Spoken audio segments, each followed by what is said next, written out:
Welcome, Pewter Report readers and listeners, to another edition of the Pewter Report podcast, Energized by Celsius. I am John Ledyard from pewterreport.com. Along with me today, the one and the only Scott Reynolds, the storyteller himself, also from pewterreport.com. If you missed yesterday's podcast, we're back in Bucs history to tell a wonderful tale of wonderful from some people's perspective of Josh Freeman, former Bucs quarterback. Today, we will be focused in the present and looking a little bit to the future on today's podcast as we wrap up some of the pro days that have Bucs connections. Scott, how are you on this fine Tuesday? I'm doing good. I'll tell you what, if it wasn't for my morning can of Celsius, I went back to orange. They did orange sickle yesterday and regular orange today. So this has got me fueled. I was running a little bit on empty this morning.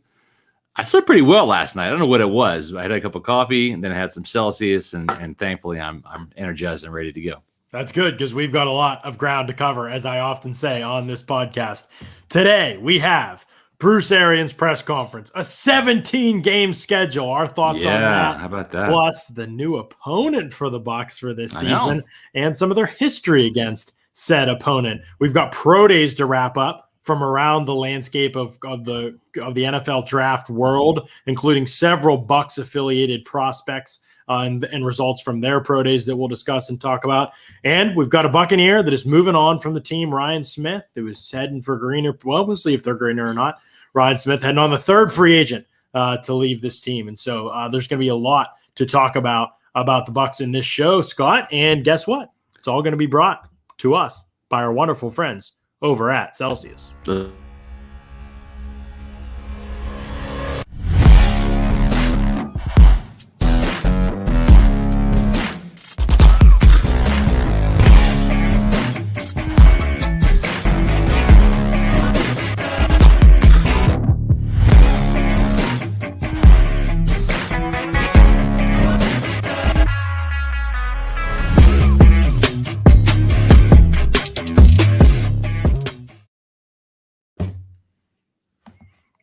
John, the refreshing taste of Celsius. What are you drinking there today, my friend? I've got a little bit of kiwi guava going on, Scott. Okay. I'm enjoying it. I changed it up. I haven't had kiwi guava in a while, and looks like it's been a good decision by me so far. I would say I'm tired of orange, but I'm not. But I am going to mix it up. I just saw some peach vibe in the fridge. I think I'm going to hit some peach vibe tomorrow. Mm-hmm. Wife loves that. My kids love it. That's a tasty flavor. So if you want to find out what your favorite flavor of Celsius is, if you haven't tried Celsius yet, what are you waiting for? I mean, they support us here at the Pewter Report podcast. Do your part by helping support our partners, and Celsius is our main one. So find out where to get them online at Celsius.com and click on the store locator, type in your address, and you can find out where they sell those individual single cans around you. If you want to buy them in bulk and save money, go to pewterreport.com, click on the Celsius banners. They'll take you to Amazon. You can buy them in bulk and save a lot of money. Good stuff. Sounds like a great plan to me, man. Celsius, great product out there. Those in the chat, as always, especially on Tuesdays, tell us what you've been drinking lately. If you've been trying Celsius, some people last time were like, wild turkey. Yeah. What Celsius have you been drinking? Yeah, let us know. Duke of Dice, greetings from Germany. That's outstanding. We appreciate the support from across the pond. Great that we have the fans from all around the globe. Now, Ryan Smith is not heading overseas, but he is heading across the country to the Chargers in Los Angeles. So the Bucs are down two key special teamers. We're not trying to make more of it than it is, right?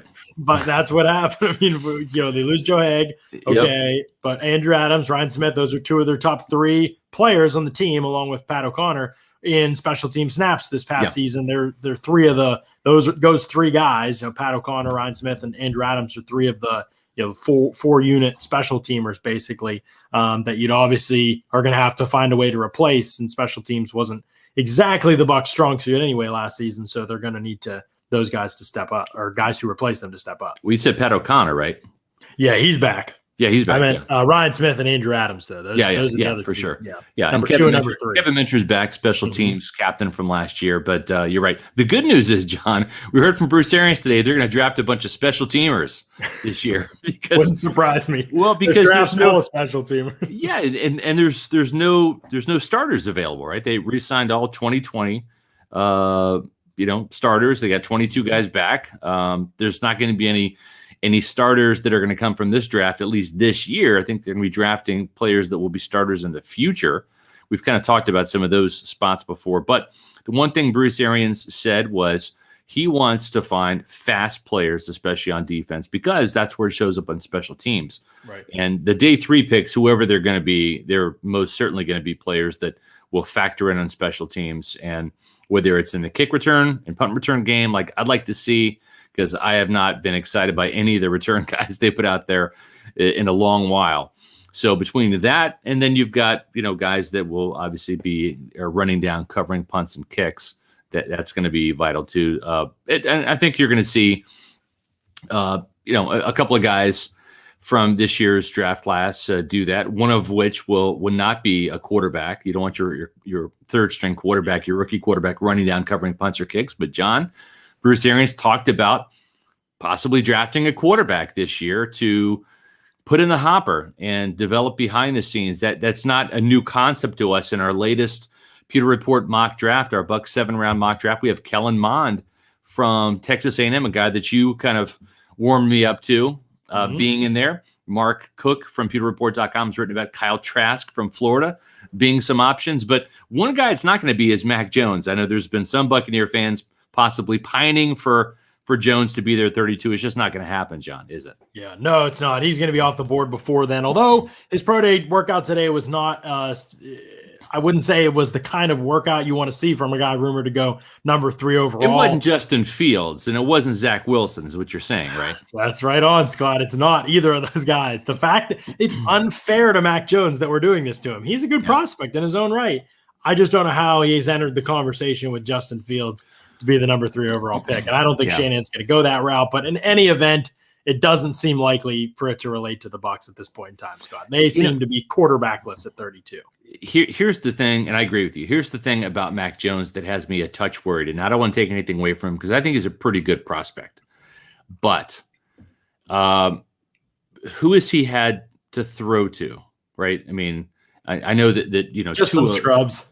Well, I'm just saying Tua left, but I mean that Alabama receiving core 2 years ago, right, was nothing but first round picks.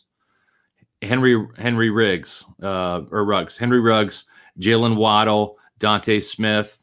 I can't rattle these names off right. Devontae Smith, and of course Jerry Jeudy. Okay, there's 4. Who did he hand off to? He turned around, handed the ball off to Najee Harris, who was blocking in front of him. Well, an All-American center.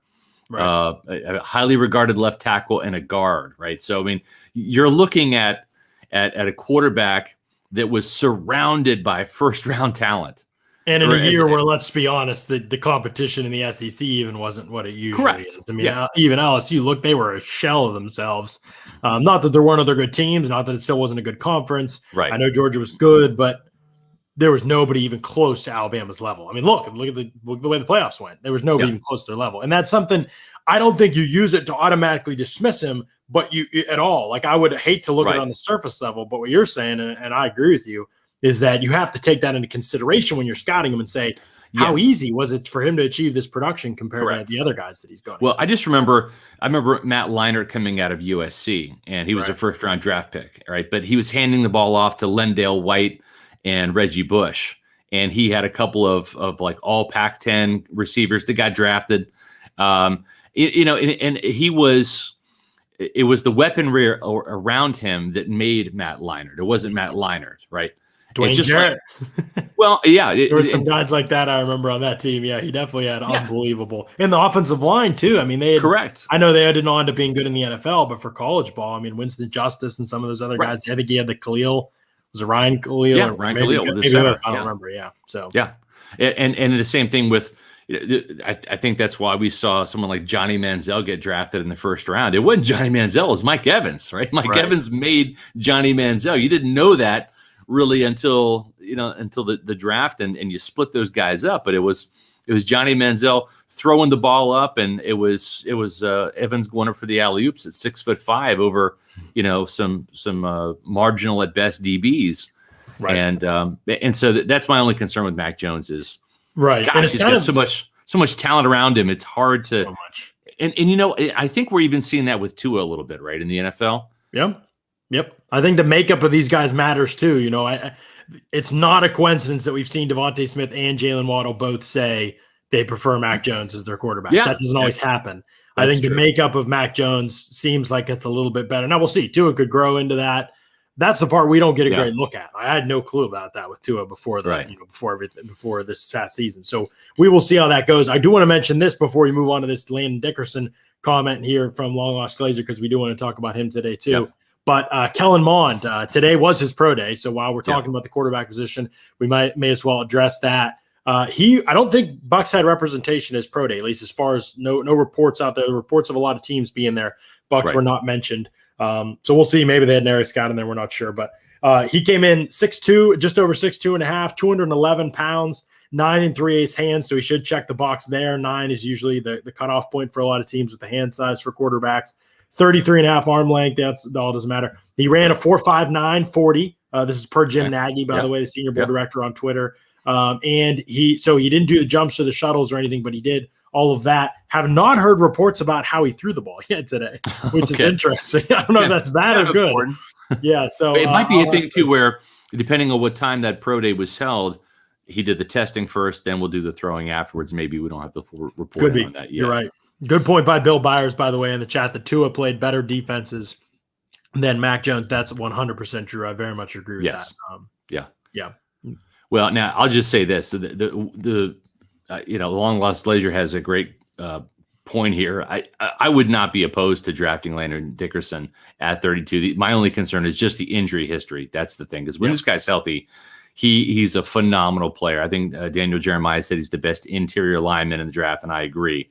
Absolute mauler, smart football player, the kind of guy that is an Energizer bunny. You want him in your locker room, and where that gets lost sometimes when people talk about personality, and if you love football, is because just like anything, I mean, football, these guys get paid a king's ransom to play a kid's game, but at the end of the day, it's still a job, right? Yep. And you get into week 12, week 13, and the muscles are aching and sore, the mental fatigue of the season's dragging on you. You need those Energizer bunnies, those fire starters out of practice. Warren Sapp was that heartbeat for the Buccaneer team. Mm-hmm. And that's exactly why John Gruden and Warren Sapp headed off, because they were of like minds. Doesn't matter if it was week 1 or week 17. Didn't matter if it was Sunday when the lights were on, or if it was Wednesday when you're putting the pads on to kick off the week's practice. It didn't matter. Football is football. Let's go. And you have to have those guys, because not everybody has that mentality, that mindset. You need those guys. And Tom Brady's that guy for the Buccaneers. And there's other guys, Jason Pierre-Paul, Levante David, Devin White. But you can't have enough of those guys on both sides of the ball to energize you and make football fun. Oh, absolutely. I mean, if you're telling me the Bucs would come out of the first 3 rounds of this draft with Landon Dickerson and Quinn Miners as 2 of their picks, I'd be applauding that, Scott, because I think it is. Bruce mentioned it today in his presser, which we'll talk about as well on this show. How important it is to fortify the offensive and defensive lines. Yeah. That's something the Bucs are looking at some question marks at after this season, right? Ryan Jensen, Alex Kappa slated to be free agents. Yeah. I mean, if Landon Dickerson could step in and Quinn Miners could step in for those guys after this season, and the Bucs could hypothetically not miss a beat. Obviously, there will be some type of a transition. Right. If they aren't going to extend Jensen, and they are looking at this as being Jensen's last season, at this point, you know what Jensen's going to give you. It shouldn't be a mystery. Whether you want to move on from him or not is a decision that you're making, regardless of what happens this season. Going into this draft, and if he's a player they're going to replace after this season, you've got to think long and hard about Dickerson at 32, because he's a really good player with really good tape. And I know the medicals are a concern, but if you can say, all right, I'm giving a thumbs up to the medical, I think it's okay. It doesn't worry me enough. Winfield, remember, he had some medicals too. He missed his first 2 college football seasons, and they gave the thumbs up there. They've also been burned by medicals, although it wasn't pre-draft stuff, I don't think, with Beckwith and Justin Evans, and they don't want to see that happen again either. So there are lots to consider. Most of it is stuff we're But you know honestly what? not going to be able to speak to. He just had that ACL surgery a couple months ago. He's after doing cartwheels today. I saw that. He was doing cartwheels behind Mac Jones. He's that kind of guy, Yeah. though. And you're right. Yeah. I mean, and you know what? One of the things that Bruce said today is you got to love football. And it's obvious this guy loves football. He loved football so much, he dressed after tearing his ACL in the SEC championship game. He dressed for the national championship game and begged Saban to go in so he could take some snaps in that game with a torn ACL that had not been surgically repaired yet, or if it had been, it was right after the surgery. So that's not normal. That's not exactly what the doctors are giving you in terms of precautions. Right. But it just shows you that's a possibility. And as Longlock Glazer says, not only could he step in at center next year, he could also possibly step in at guard if you want to extend Jensen for a year. Then maybe you move him over to center, but maybe he fills that gap. Alex Kappa doesn't re-sign, Aaron Stinney's gone, whatever. He could fill in there at guard. And as a rookie, if he's healthy, he could be that jumbo offensive lineman, that extra tight end, that role that Joe Haig played this year. So you still get some value for your first round pick rather than just having him sit on the bench as a red shirt, essentially. Right, exactly right. So he's a top guy, I think, for us to start considering and thinking about, especially after Aaron's presser today. Davis Mills is the guy we've gotten a lot of questions, and Logan Summerlin, we really appreciate the $5 super chat. I am not going to give you a Davis Mills answer today, Logan, but I promise you I will have Davis Mills answers for you on this podcast upcoming, not only for myself, but also bringing in some other experts that have watched him really closely. I have not really gotten to quarterback yet for the Bucs. To me, that was far down the list, and I think early on it is probably far down the list, but we are going to have to start looking at some mid-round, day 3 type of guys, because right now Blaine Gabbert and Ryan Griffin both remain unsigned. We thought that this would be pretty quickly, at least Gabbert would be pretty quickly brought back, and we do think that's still going to happen, by the way, but if Griffin isn't, Scott, it definitely leaves the door open for a number 3 quarterback, and Mills could be one of those guys in the mid-rounds if he's still available. It just seems to me that when you look at the way this roster is being constructed, and everybody's getting a little bit more. That's one thing Bruce Arians said. He's like, they're all coming back, but they're coming back with more money in their pockets, right? So I think that the Bucs are probably going to have to pay Blaine Gabbert about twice what he made last year, which would be around $2 million plus. Okay, so Blaine would get a raise, and I'm just saying I think that's what it's going to end up becoming. But Ryan Griffin, as a result, won't be back because those guys were making about the same. So you take the money, you give it to them. And I just think that third quarterback, whoever it's going to be, is going to be a rookie, whether it's a draft pick, whether it's undrafted free agent. They had because if that guy's playing, Scott. Yeah, it didn't matter. That guy's playing. It doesn't matter. Yeah. Might as well see a young guy develop and get as high a pick as you can if that guy's playing. Yeah, exactly. So I've always felt that way, by the way, about QB3. I mean, it's just I mean, maybe there's a rare case where you can get a guy that can keep you above water, but I'd be trying to get somebody totally different, that a team would have to prep for, that would be totally different than your starter, your second string guy that would, like a B offense or something like that. So here's Ty T talking about the Jimbo Fisher quarterbacks. Jameis Winston, 28 interceptions at Florida State in 2 years. Mond, 27 interceptions in 4 years at A&M. Mond leaves A&M as the all-time Aggies passer. And he had a nice 19-3 touchdown to interception ratio as a senior. So, that's interesting there. A couple of quarterbacks, in there, and we've got some objections as well to Mond. We'll get into the quarterbacks later. Mond. He's not going to be the only one because he was a Jimbo Fisher quarterback. People are going to see that and write it off. I'm not advocating for Mond, by the way. We'll have a podcast at some point in the coming days that will break down Mond, Mills, and if you guys want us to do Kyle Trask, I'll do Kyle Trask. Why not? Sure. We'll break down those. You might as well throw Felipe Franks in there too, John. Oh my gosh. That guy, I can't pretend that he's a draftable player. I agree. Can't do it. But anyway, good question by Craig here on Trey Sermon. We're also going to talk about mid-round running backs, too, as we keep going on the podcast, as we move into the month of April, into draft month. Trey Sermon's going to be one of those guys for sure. I don't know what his ceiling is as a receiver. I think that's a big question mark. I need to watch him closely in pass protection. But as a runner, balance and power have always been there with Sermon, man. He's some nasty runs. Even you go back to his Oklahoma time. I mean, he had some runs where he went through dudes' faces. It was great. Yeah. But he is not a super explosive or athletic back overall. So you've got to kind of consider that. Straight line guy. Like he's a north-south guy. There's not a ton of wiggle there. And he's kind of like the poor man's Najee Harris. Like if you miss out on Harris, try and get Sermon like in the mid rounds of the draft. But the thing is, I think Ramondre Stevenson is from Oklahoma is probably even a little bit of more of a wiggle tackle breaker guy, than Najee Harris. Speaking of running backs, John, we had this guy right here. We had Ronald Jones. He's in a contract year, and you've got Leonard Fournette coming back, and it wasn't exactly breaking news, but Bruce Arians was asked about, is Leonard Fournette, is he coming back as the starter? And and Bruce said, there's not going to be any starters on this team. That was last year's team. And this year, all positions are open. Everyone's got to earn it. Well, I don't think left tackle is open, John. I don't think there's much of a competition between Josh Wells and Donovan Smith, right? I actually think there's only one place on the roster that's open. I think it's running back. I think it's running back too, exactly. Maybe number 3 receiver. We'll see what happens. I don't know that Anthony Nelson's going to be pushing Shaq Barrett. Bold predictions. I don't know if Cam Gill is going to be pushing Jason Pierre-Paul, right? I mean, I don't think we're there yet.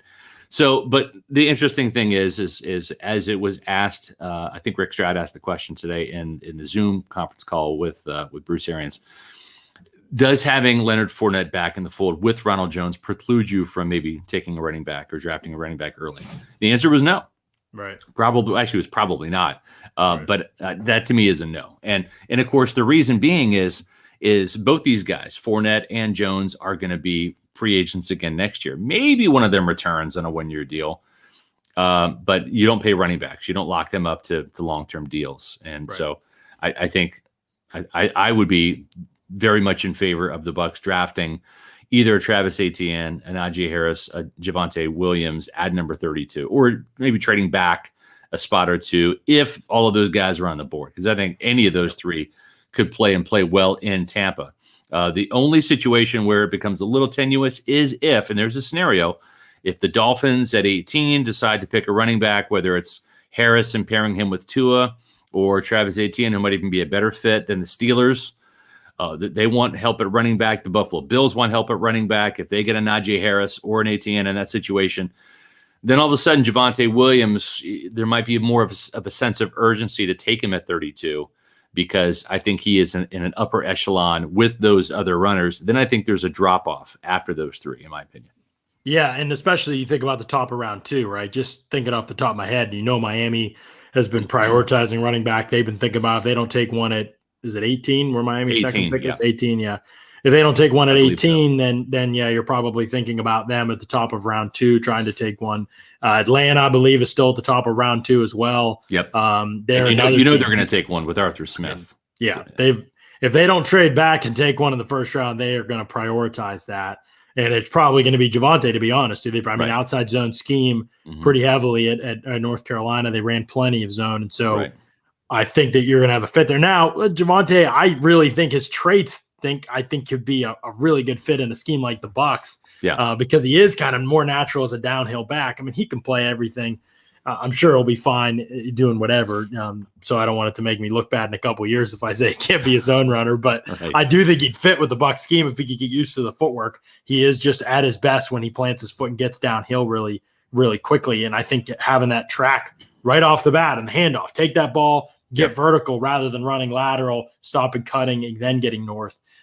Could be really conducive for him. But we'll see what happens with him. But I do think that speaks to your point.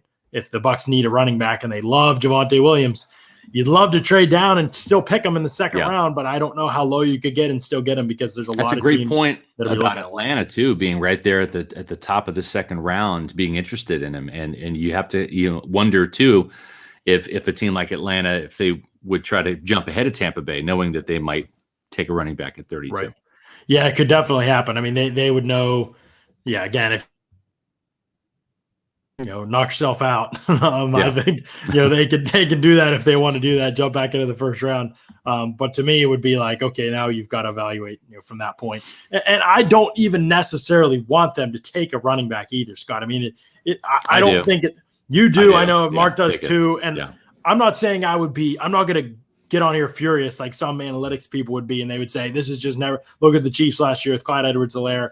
I don't think Clyde Edwards-Helaire has anything to do with why the Chiefs didn't win the Super Bowl, and they could have easily, you play again. I just think that there's no way that pick, people just, if they'd have won the Super Bowl, what would people have said? I think that's ridiculous. I don't think it's this huge detriment to the Bucs. I do think that typically you're going to find more value at other positions with that pick. Every draft class is different. It depends on who's on the board.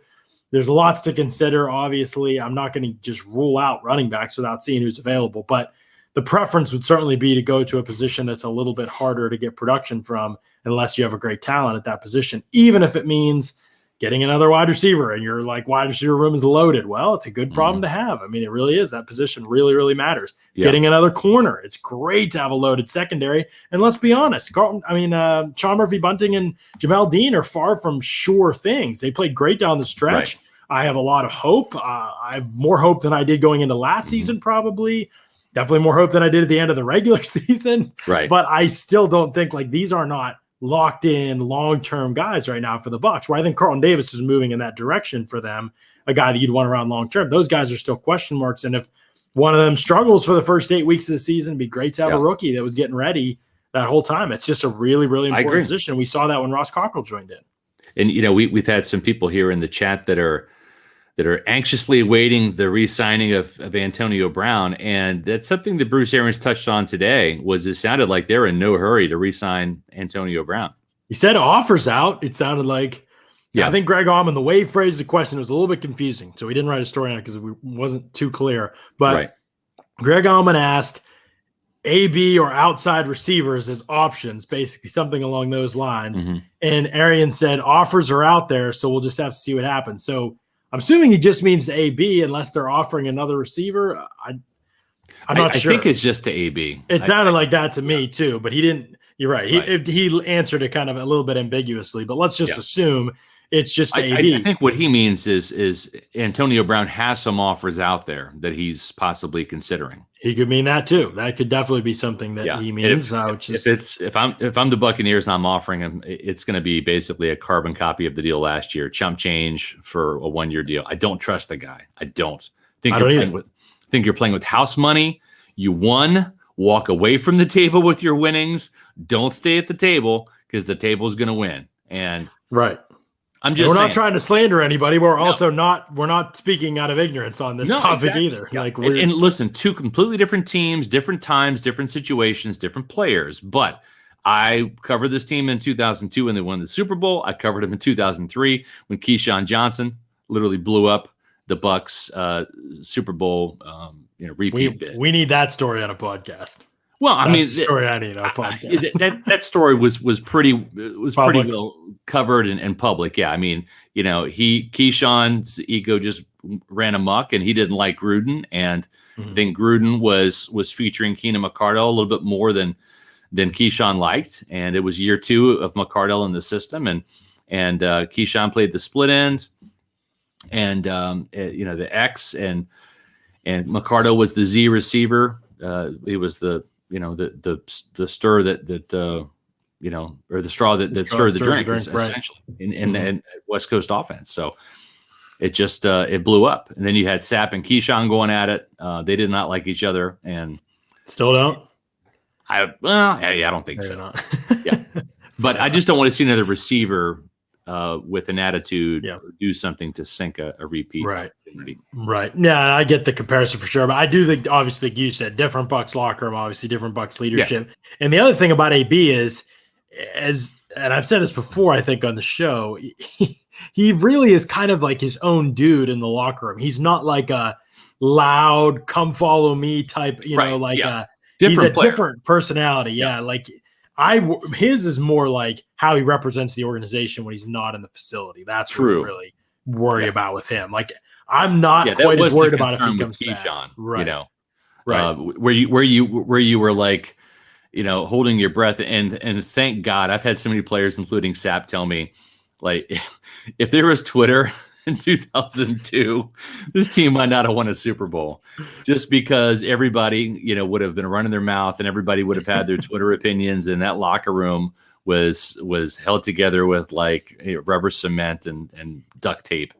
And it just kind of like imploded in 2003. That's funny. Yeah. I mean, again, like I said, I don't think that AB's quite, but at the same time, you're right. Like, you don't want to mess with it, and you don't want to give guaranteed money to guys who haven't heard it. And I don't think they're at that point. So it is an intriguing situation. Again, if you're AB, if there were better offers out there, man, I think you would have taken them. I think he's hoping something happens, and maybe they're hoping something happens. The team gets to camp, a couple guys get hurt, they get desperate, they throw a few more bucks his way. But I think it's a long shot. Here's the problem. The problem is, and Michael Henderson asked the question, is there strategy by AB to wait until after the draft? No, there isn't, because after the draft, everybody's going to have their receivers, and your value is going to go down.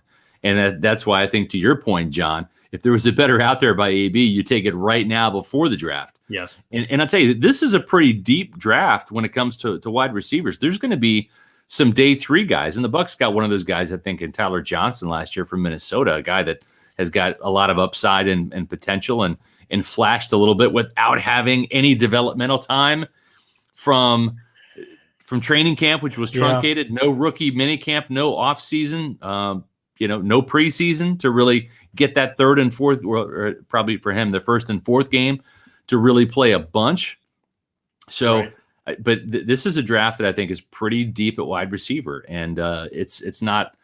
I think it's got some high end guys. Then I think it's got some real quality all the way through the middle rounds. Yeah, it's interesting that you mentioned that, Scott, because you're right that it's deep at receiver, but also it's like a ton of slot receivers that are in this draft. Might be guys that are slot only type receivers that are in this draft. You certainly have your other types, but a lot of after you get past the first 3 guys, the first 4 guys, maybe if you count Rashad Bateman, and you assume the Bucs aren't going to get any of those guys, the next group is kind of like, okay, we have Kadarius Toney. Well, he's a slot only probably in the NFL, not only just his size, but his usage at Florida. He only has 1 year really playing offense, and it was in the slot almost exclusively. Rondale Moore, same thing. Right. He's been a slot only in college. Yeah, and he's 5'7". Yeah, right. Like, so you have a guy like that, Amon-Ra St. Brown from USC. He was a guy that mostly played in the slot. We'll see where Tylan Wallace, where he projects in the NFL. He might be an inside-outside guy, but Tutu Atwell is probably a slot. Elijah Moore from Ole Miss, who I love, by the way, is probably a slot only. And the Bucs have a unique way of using those slots, like they use a Chris Godwin. Doesn't mean they couldn't draft a guy like this. And I even wrote about Kadarius Toney. I didn't write about Rondale Moore, but I thought about writing him in that piece that I wrote this past weekend about some surprise first rounders for the Bucs.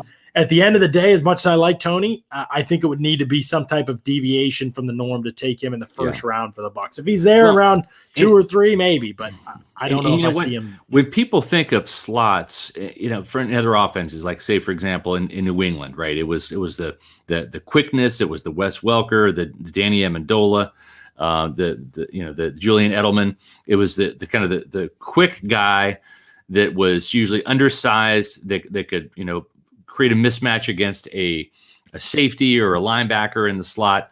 And it's just completely different in Tampa. And they want a bigger receiver in the slot. They want a Chris Godwin type at over 200 pounds. Larry Fitzgerald was in that role because the slot does an awful lot of blocking in the run game, whether it's in motion going across the formation or whether it's just at the point of attack or cracking down on a defensive end. So it's different. And so when you look at all these like little mighty Mike guys like Rondale Moore, and you think, oh, wow, Tom Brady could use him in the slot. Well, yeah, maybe in New England, but not in Tampa, because Rondale Moore in the slot would be asked to block and do all those things. That's why you don't see Scotty Miller, who's the smallest receiver the Bucs have, in the slot. He's out wide. And so if you're going to be a wide receiver who's undersized, you better fly. You better have some jets. And some of these guys do. Offense. Some of these guys do, but the fact of the matter is they didn't really play outside in college. That's the hard part. When you take a small, undersized guy who played amazingly in the slot in college, and then you ask him to be outside in the NFL, Scotty Miller, if I recall correctly, played outside in college, I'm pretty sure. And at that level, he probably could. And then in the NFL, they found ways to, again, utilize him as an outside receiver. And again, what's his trump card? He had to have the trump card. Otherwise, he wouldn't be as good at that. He had it. So in that range of the draft, you overlook the size thing that you normally prioritize and you take them. Doesn't mean that they wouldn't take a smaller receiver. Right. But the problem with these guys is they don't really project to be able to play outside. The Bucs love their outside guy, their inside guy to also be able to play outside. Like you said, to be able to block. Mm-hmm. There's a lot of guys that won't fit. Amari Rodgers is another one. I don't know if he fits the Bucs. Maybe he's a little bit bigger. He's a little bit more stout. Maybe he could fit.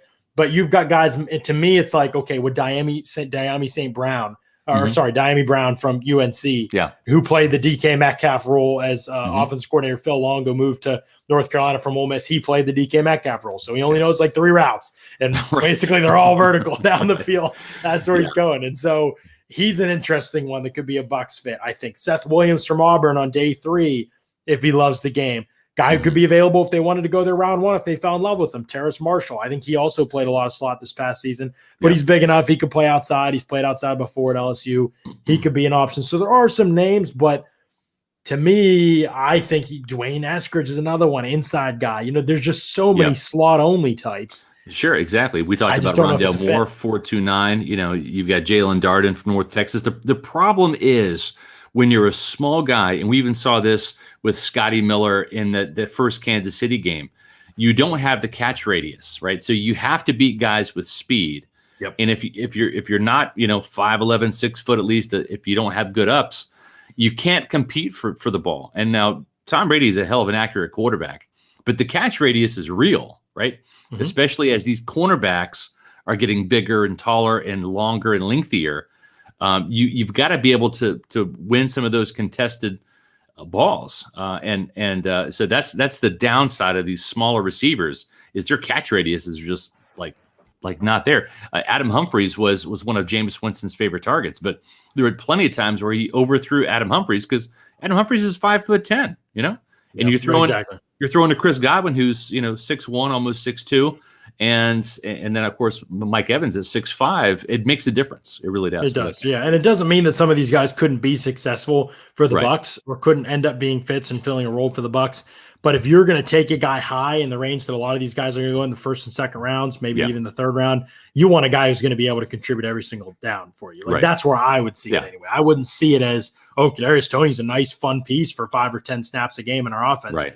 No, if you're taking Kadarius Toney where he's getting drafted, you think he can be a full-time player. You might be wrong, but that's your scheme. Right. That's your mindset. And essentially, I don't see the Bucs viewing these guys that way. I agree. And if you're going to draft him that high, he really is going to be replacing Scotty Miller in the lineup or Tyler Johnson. And you're going to really suffocate Tyler Johnson's chances of moving up the depth chart. So I'm not ruling out wide receiver, but it just seems to me like they're looking for a guy that I think to come in and compete with Tyler Johnson, replace Justin Watson, and start like Scotty Miller did, was number 4 on the depth chart, moving up to number 3, right?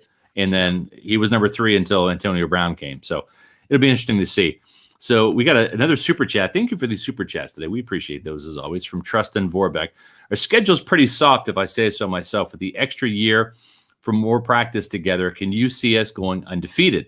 Maybe 21-0 for back-to-back trophies. Wow.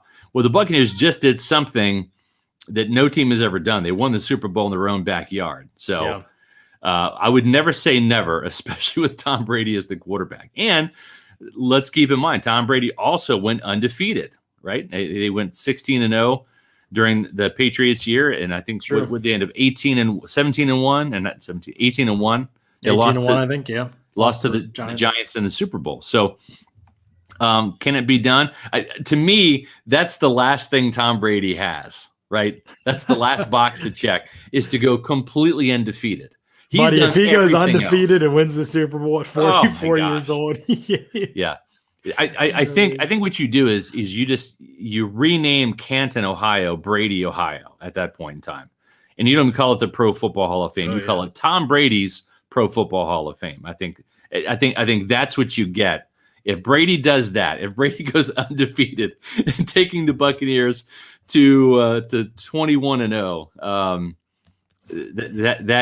That's just absolutely that would be the pinnacle, obviously, for sure. I mean, that would be, But I think at the same time, and we throw up these a look at some of these opponents that we have for this upcoming season, or the Bucs have for this upcoming season. You can kind of get a feel for what we mean by schedule. Now, Atlanta's still going to be a competitive team. Their offense is still going to be very good, I think. And they have a chance to add Kyle Pitts at the top of the draft. That could be honestly a very scary team. That could be just straight shootouts, kind of like they were this past season, honestly, between the Steelers or between the Bucs and the Falcons. Panthers I think are really still struggling right now. We'll see what direction they end up going in. A lot to learn about them still after this upcoming draft. The Saints are at that conversion point with quarterback. Bills will be a tough opponent. Bears may play them tough, but on paper, the Dolphins have a lot of issues they're figuring out. The Giants as well, although they've definitely added to the talent on their team. And then I'll say this, the Cowboys could be a problem, but their defense still needs a lot of pieces. So we'll see what happens after the draft. And then away, the new addition to the schedule here is the Indianapolis Colts right there in the middle. That'll be the 17th game that the Bucs play as part of the expanded schedule regular season for the NFL in 2021. I hate the fact that there are 17 games. I love it as a football fan, but I cannot stand it as somebody who likes order and neatness, Scott. And how are we going to do it? We can't be 8-8. You're telling me you can't be 500 anymore? Come on. Listen. We got to go to 9-9, right? Well, listen, here's the thing, right? You see the schedule there, and you look at the Eagles, the Washington football team from the NFC East. You've got the AFC East teams, the Patriots, the Jets. You've got the NFC team, the Rams. Then you have the Colts, of course. But see, this is the big thing, John. It's the 17-game schedule now. And the reason, and of course they're playing the Colts. That's the newest game that got announced today. The reason why they went from 16 to 17 games, John, is to get you to that order, to that neatness, because 18 games is coming. But you can't jump from 16 to 18. It's just like, how do you boil a frog, right? So we have to suffer for how many years with this? A couple of years. Get people used to 17 games. That, hey, what's one more? You know, you don't like the preseason games anyways, right, fans? Okay, players, you don't like the preseason games. Two preseason games. Only 2 preseason games. All right, we'll have 2. And we'll have another game on there. You know what the other thing that bothers me, Scott? How are we going to be able to do any historical statistical comparisons now? We go to 18 games? You won't. But see, that's what the NFL wants. The NFL wants 5,000-yard passers, right? They want 50 touchdown seasons. They want. I'm just telling you, that's what they want. I know. I mean, I don't have any problem with it. I just How do we? I mean, they want 2,000-yard compare any stat. Think about how many stats we look back. Like I compared Brady to every quarterback in Arians. That's a key stat. It kills us in the media. I mean, it makes it so much harder.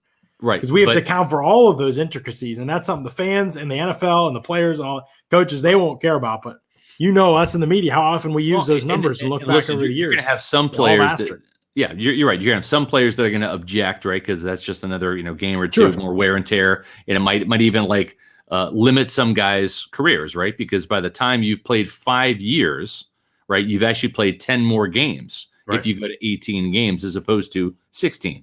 And they would get 2 bye weeks, right, if they went to 18 games, in your opinion? Yes. Yeah. I think that's going to be the sell. I think that's going to be the sell is they're going to listen to the players bitch and moan about 17 games, and then they're going to say, we've got an answer. We'll give you an extra bye week, and give us an extra game. Give us an extra game. Exactly. So I think it's coming. I'm not saying right or wrong. I'm just saying that it's coming. That's the Well, here's the other thing, with the cap going up and the cap space going up, I think you will see that conversation revisited again. I think they could settle at 18, and that would be that. Again, the playoffs are only really, everybody's like, oh, the wear and tear if they make the playoffs. Well, I mean, that's only, a couple teams are going to see that type of difference. And so, I think the double bye weeks could be a factor too and could help. I just, again, the statistical thing is big for me. Like, I hate the fact that we can't store Brady threw 40, touchdowns. Aaron Rodgers threw 50 this season. Well, he had 2 extra games. Like, it's just a different. That's right. And we're going to have to do that every single time. And it's going to make those comparisons hard, I think, statistically. But guess what? That just means you got to watch the tape more, and I'm fine with that. So I guess it'll all work out. I did want to let people know that if they're interested in these conversations, the extension of these conversations, both with draft prospects and with the Bucs' new schedule, tonight I'll be live on Locker Room. Locker Room is a social audio app that is changing the way we talk about sports. It's the only place for live audio conversations about the takes, rumors, news, and teams you care about. react to sports news as it happens, gather all your friends and watch parties for the biggest games, rep your favorite teams, and find your community. Better Sports Talk is just a tap away. Download on the Apple App Store and join the conversation at Locker Room tonight, just after 7:30, somewhere around there. I'll be going live on there. We always have some good chats with people, with a lot of fans jumping in the chat. Some that are in here, that are in this chat right now, they always jump into Locker Room and offer some thoughts. And we'll talk about the Bucs' expanded schedule, but we'll especially talk about the NFL draft. We get into some nitty-gritty detail on the Locker Room app. So excited about that show tonight, Scott. We got to talk about these pro days, don't we? Yes, we do. Yeah. Okay, Scott. You ready? Yeah, let's do it. Here's some results that I'm not sure how you're going to feel about. Liam McNeil, we've talked about him, right? Nose tackle from NC State. Mm-hmm. There's been some fans that think he's a fit. Not saying he isn't, just saying I watched him on tape. I honestly thought I was going to like him a lot more. He is very one-dimensional. I thought that there would be a little bit more signs of life from him. Did you watch the 2020 tape or the 2019 tape? I think I watched some of both. Okay, because the 2019 he played 3-tech an awful lot, and he played. You thought he was a lot better in 2019. I thought so. Okay. Now, but here's the crazy thing. From a production standpoint, I think he had 5 sacks, 5.5 sacks. Mm-hmm. Last year he played nose, but the thing is, with his skill set, I think he's better at nose anyways. He just wasn't that productive this year. Yeah. So I just think from like a physical standpoint, he's just a tough guy. He's 6'2", 320 pounds, right? And he's like a bit of a juggernaut in there. You stick him in there, he's a gap player. Right. Yeah, he is. He's an interesting player. 6'1", 317, almost 6'2", 317. Yep. Short arms, 32 and 5/8 arms. So you're talking about a guy, again, physically, there is that lack of wingspan with him that could be a concern. Ran a 4.94, 5.0 40 from an NFL scout, hand timer. Again, you always add to pro day numbers. So, he's okay for the 40, 317 pounds. So he's heavy, 30.5-inch vert. 9 foot broad, so not anything stunning with the numbers. 4.59 shuttle is pretty good for that size, actually, and 7.713 cone is, I think, okay. 27 on the bench, so decent numbers from Malik McNeil. Wasn't anything that blew anyone away. I think he might be an option for the Bucs. It would be a little bit of a surprise, but I wouldn't take him off the board for the Bucs. Another defensive tackle in this class that we've talked a lot about is Levi Onwuzurike. See if I can pull up his numbers here. Here it is.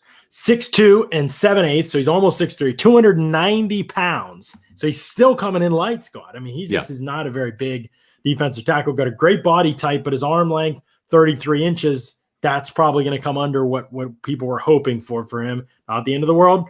Right. 4.85, 4.89, 40. That's a pretty good time, obviously, if depending on how much you trust it. Again, a hand timer.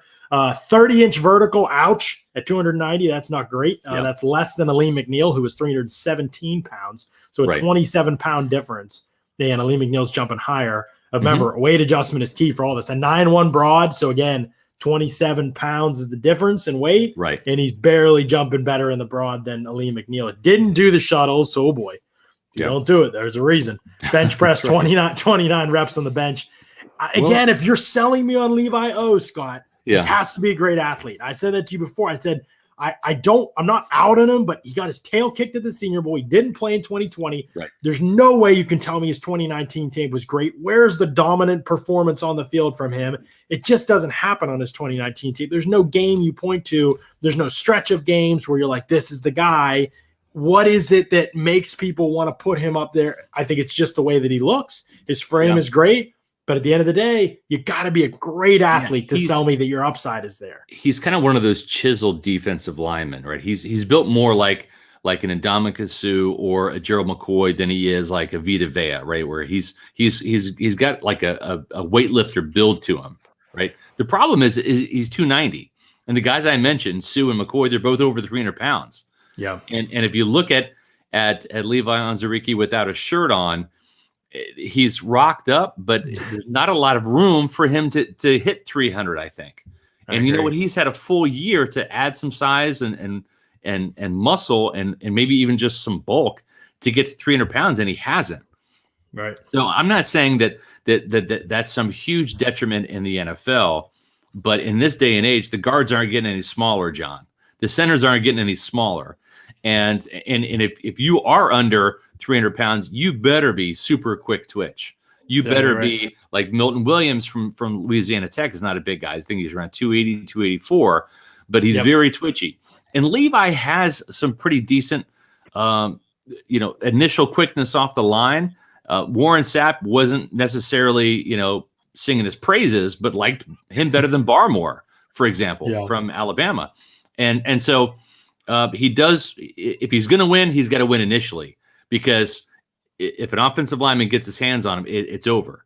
But he's a player that we had in the second mock draft at 32 overall. It's probably a little too high for him, especially given this testing. I think the guy that might end up being the better Washington prospect, John, is actually Joe Tryon. Yeah, I think Joe Tryon is going to get drafted higher, would be my guess. It is in the hard second to round. say. Yeah, I think both these guys in the second round. And the thing about Tryon is when you look at the physical play style, he's a physical dude that brings a lot of intensity. His motor is always going, and he's a very serious guy. I did an interview with Jimmy Lake, the Washington Huskies head coach. Good friends with Jimmy. He used to be the Bucs defensive backs coach here twice. Under John Gruden, he was Raheem Morris's assistant, and then under Raheem, he was the full-fledged defensive backs coach. So I've known Jimmy for a long time. Got that interview coming in an SR's Fab 5 about Levi Onwuzurike and about Joe Tryon. But the thing about Tryon is he did test pretty well today. I thought that his numbers were more impressive than Levi's. Would you say, John? Definitely, yes. Solid numbers for Tryon. And I'm comparing them to the aggregate data that's been compiled in mockdraftable.com over the years. Pro Football Focus might have a little bit different data. So these averages are just kind of roundabout, but he's 6'5", 259, 10 1/4 hands, 34-inch length in the arms. So all great numbers there. Size, length, as I've said before, not a problem with him. Pro-ready body, I've mentioned that. Wingspan is terrific, 82 3/4. He's got the physical makeup that you want in an edge rusher. Right. And that's a great place to start. Athletically, there were not reports he ran the 4.52 40 or 4.51 40. It was 4.64, 4.69 is what he came in at, according to Jim Nagy, who's been getting most of these pro day results from the sites. That's fine, but I talked to somebody who's very familiar with the surface at Washington. They said, at about 0.1. It's a fast surface. They said, at about 0.18 to that, usually for a lot of those guys at a surface like that. So my guess is he's probably like a 4.7 40 guy. It's fine. 40's not the end of the world anyway. I don't know what his 10-yard split is. That'd be more telling to me anyway. 35-inch vert is pretty good for 260. 9.8 broad is not that good. It's about average. 4.36 shuttle is about average, maybe a tad better than average. 7.18 three cone is a pretty good three cone. It's above average three cone, not significantly above average, but above average three cone for a size. I don't know how much the surface plays into something like the three cone, if it matters or not with that. I'm sure it matters a little with the shuttle. So I think he's about an average athlete probably for the position, which is about what you thought on tape. He isn't a bad athlete for sure. It's knowing what to do. He just is a bull in a china shop right now. He is all over the place. He needs to learn how to rush with the plan, but you saw the light bulb come on. And I talked with Warren Sapp. He called me the other day. We were talking actually about Joe Tryon. He's like, you know what? I like number 9 from Washington. Plays hard. That kid is long and lean. He's physical. And when I say the light bulb started to come on, he had 8 sacks in 2019. He opted out of last year, but when you look at those 8 sacks, they came in bunches at the end of the year, at the end of his junior season. 2 sacks and 6 tackles against Utah, 2 sacks, 4.5 tackles for loss, 7 tackles against Oregon State, 2 sacks, 4 tackles, 2.5 tackles for loss against Washington State. Those were multiple sack games in 1, 2, 3 in 3 of the last 5 games that he played at Washington. So his best work came on his way out the door. And so that's a good sign of progress. I would definitely think that he is on the Bucs radar up there. He probably is, but he will probably be on my list of guys I do not want to see them draft, especially in the first round. But we'll talk more about that in another show. Couple more pro day results for you, Scott. The Tulane guys, Cam Sample was a name that you and I were excited about after the Senior Bowl. 6'2", almost 6'3", 267 pounds. So he's got kind of a squatty Carl Lawson-like build to him. Very, very jacked type of frame. 4'7", 4'8", on the 40. So he's not going to be a speedster. I think we knew that watching him.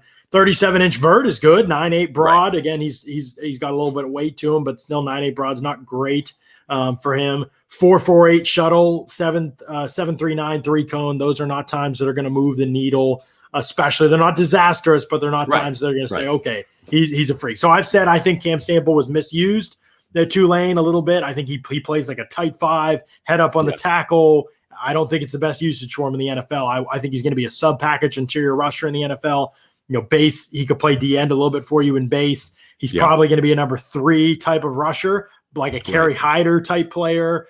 I think he can be good in that role, though. And if you can give the team pass rush production and impact in that role, you can be a valuable guy that floats around the league a little bit and picks up some nice deals in free agency and consistently helps teams. So I like Cam Sample in the mid rounds. Again, if you're the Bucs looking for a guy that just give me some pass rush juice, baby. Give me some rush juice if I kick you inside. Give me some effort off the edge. He's got good hands. He chops guys and he turns the corner. Right. He's not going to be an every down, every play impact type of starter, I don't think. But I'd love to see him in like a role for some teams if he could get up to mid 270s. Right. I think he can have a career in the NFL. It's just going to be, can you piece together a role for him? I think in the league. Well, and the other thing too is if you want to piece something together, the folks at Symbol have decided to piece together the stock market and fantasy sports. And that's exactly what Symbol is. The stock market for sports that allows you to trade sports teams like stocks and earn cash payouts when your team wins. Symbol has blended sports and the stock market to offer you a new way to invest in and profit off of your favorite teams. Use your sports knowledge to buy low, sell high, earn cash payouts when your teams win. Join the 2,000 plus early adopters who've started to invest in their favorite teams. The stock market of sports, just a tap away. Create a free account in seconds and start profiting from your sports knowledge. You want to head over to www.symbol.app/Pewter Report. That'll give you a $10 deposit bonus when you use your promo code Pewter. Right now, the Sim Bucs franchise value, $44 and holding strong. So very cool, innovative way to get your fantasy on in a unique way that blends sports and the stock market. Yeah, definitely is. Symbol, really cool product. I'm excited about all the like cool, new, innovative stuff that's all advertising with Pewter Report right now. Yeah, I just got my Playbook Products mug today. I can't wait to open that up and see which one I got. Which one did you get? Well. I got the Scotty Miller play from halftime, right before the halftime against Green Bay. Oh yeah, the touchdown. That's a good one. Sideline. Yeah, that's a great one to have. So you Playbook Products. I mean, the locker room, Symbol. Like we got a lot of awesome sponsors right now. Well, we have another one too as we close out, John. Oh my! You know what time it is? Oh, I know what time it is. It's that time. Let's go, baby! Manscaped. I haven't even read the script yet. That's the thing, and I this is almost a game like I play with myself because I, like John, try to hold it together. Right? I try to, to let. I'd let my professionalism shine through. Okay, so we're going to put the banners up there and we're going to give this a go. Flowers are blooming, the grass is growing, and it's time to mow your lawn, John. Thanks to our sponsor, Manscaped, you can trim the hedges below the belt safely and efficiently. I'm talking about ball trimmers. Manscaped, the global leaders in men's below-the-waist grooming, have an exclusive offer for our audience. Use the promo code Pewter to get 20% off and free shipping at manscaped.com. Join the other 2 million men who trust Manscaped. And listen, they're here to make sure that your balls are smooth and smelling nice. After all, it's time for some spring cleaning, guys, right? So spring has sprung. Manscaped has got the best tools for the job. They're the global leaders in men's below-the-waist grooming, and they have forever changed the grooming game with the Perfect Package 3.0. You've heard us talk about it before. It's worth mentioning again. This is a legit package. I have one. Cook's got one. Grizz, Matt, John. This is the legit package with the precision-engineered tools for all your family jewels to help you unlock confidence and your best self this spring. This right here is the Lawnmower 3.0. It's a waterproof, cordless body trimmer. and it's got this light, which is very, very important when you're down there, making sure that your guys are groomed up. It's got, it's waterproof. It's got some of the best cutting edge ceramic blades that are going to reduce your shaving accidents. This is a 3rd generation trimmer. So this is not the first go round. They have perfected this thing. Yeah. Manscaped obsesses over technology to provide you with the best tools for your grooming experience. And they only use the best ingredients in their formulations. Inside the perfect package, you're going to find the Crop Preserver. This is an anti-chafing ball deodorant and moisturizer. It is. There's no doubt about it. It's starting to get hot outside, especially down here in Florida, John. And this is crucial so your balls stop sticking to your leg. And then, as a real special treat, you're going to find this, the Crop Reviver, which will keep your balls smelling fresh, just like spring flowers. On top of the Lawnmower 3.0 and these great formulations, Manscaped has thrown in 2 free gifts. This is the Shed Travel Bag and the patented high-performance, reduced chafing Manscaped boxer briefs. I used them yesterday when I worked out at the gym, and I love them. Comfort terrific. Is going to take you to the next level, and it's just next level comfort all over with Manscaped. So get 20% off with the free shipping. Use the promo code PEWTER at manscaped.com. This is the perfect package for your perfect package. Do yourself a favor. Always use the right tools for the job. 20% off, free shipping. Use the promo code PEWTER at manscaped.com. And we also have still some of these T-shirts left over, so we're going to throw this up there. If you want a Pewter Report T-shirt, pewterreport.com T-shirt, all you have to do is email me your proof of purchase. Email me your receipt at sr@pewterreport.com. Let me know what size you want. We have shirts in black, gray, and white, and I'll send a shirt. So you get Manscaped, and you also get a free shirt from me. So it's pretty cool. Pretty great deal. That wasn't quite as laugh-inducing as the Trevor Lawrence's haircut in your pants ad. That's true. That's true. That was actually better. I appreciate that, Manscaped. I'm not trying to get me on the show every time. One other guy to talk about pro day wise, Scott, before we wrap up. Deontay Smith, East Carolina. We've talked a lot about him as a potential Bucs He's been prospect. In our mock drafts, From his pro day today, 6'5", 305. So he did made 300 pounds. Wow. Big step. What was he at the Senior Bowl? He weighed 291 at the Senior Bowl. But this is a guy, John, that played he only played one game his senior years against UCF in the season opener. But he played left tackle in college football at 270 and 275. So this is a big jump for him at 300 pounds. He put 14 pounds on since the Senior Bowl. That's like what, five weeks of no, longer than that, 8 weeks. 8 weeks of time since the Senior Bowl. He's put on 14 pounds just since then. So he is trying to dirty bulk, and it has costed him in some of these exercises. Right. 429, 532 on the 40 by a hand timer. Again, this is a guy who basically needs to be an elite athlete. That's where you're taking him. You want the elite athleticism, and you want to mold him. He does have the 35-inch arms, so the wingspan of 85, nice. That's going to attract some teams for sure. Yeah. 29-inch vertical, 9.5 on the broad is okay. 4.81 on the shuttle, yikes. 7.963 cone is probably the most concerning. People have read studies. I won't get into the nitty-gritty of it here, but the 3 cone is very indicative of success for NFL offensive linemen. It's been found to really matter for that position. And so, not good numbers at all for Deontay Smith. We'll see how much it affects him and how much it makes him fall. Small school guys, I always say testing really matters because you know what? If you don't have dominant tape at that college level, you need to have the upside to be able to play at that level. I haven't seen it, but apparently, Quincy Roche, when he was at Temple, had his way with Deontay Smith. So, that's the thing too, is you're not in one of the Power 5 conferences, right? You're in Conference USA. So you're not going up against the upper echelon guys. And when you do, you better show out. And he only played, I think, one day. I had one practice at the Senior Bowl, maybe 2, but I think it was either 1 or 2.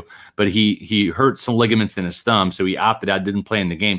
But he looked really, really good at the Senior Bowl. And he, again, didn't play most of his senior year. He had an injury. It was undisclosed injury in the season opener against UCF. Didn't play the rest of the year. So he's still a bit of a man of mystery, but he looked legit at the Senior Bowl. But the thing is that was that the outlier? Was that the flash in the pan, or is that going to be the norm for him? I like the fact he added some weight, but I think he's a day 3 prospect. he's a day 3 project, really is what he is, John. Right. Yeah, you're right. Exactly. And those kind of guys at a position as technical as offensive line worries me a good bit. So before the draft comes, we are going to have Brandon Thorne on again to talk about some of the top offensive line prospects he is studying right now, all those guys. So follow him at Brandon Thorne NFL on Twitter. I got to think they draft an offensive lineman, right? Yes. Interior guy, maybe. Sure. This is a deep tackle class. And we've seen the Bucs double up before. They drafted a guard and a tackle in Jason Light's first year in 2014. They drafted Ali Marpet and Donovan Smith in 2015. So they've doubled up before at offensive line. Jason Light, he loves offensive line. So I would not be shocked if they do that. I wouldn't be either. I think that's a position that they definitely, if they're going to lose Jensen and Cap after the season, they want to make sure that group is stable moving forward. And as Brady finishes out his career, you don't want drop off there. So that's going to be a priority for sure. So we're going to have Brandon on again to discuss offensive linemen. We're going to get a couple other big names lined up here for you on the show too. Got a couple people in the cooker right now that are thinking about coming on, and we're going to set dates with them. And we're going to have some insight from them on some of the top prospects in this class, how they potentially could fit with the Bucs. So lots of fun and exciting stuff coming up on the Pewter Report podcast. So it's going to be a good time this next month as we wind closer and closer to the draft. We'll have more and more announcements for you about a lot of the stuff that we're doing. So until then, thanks so much for listening to another edition of the Pewter Report podcast. Out.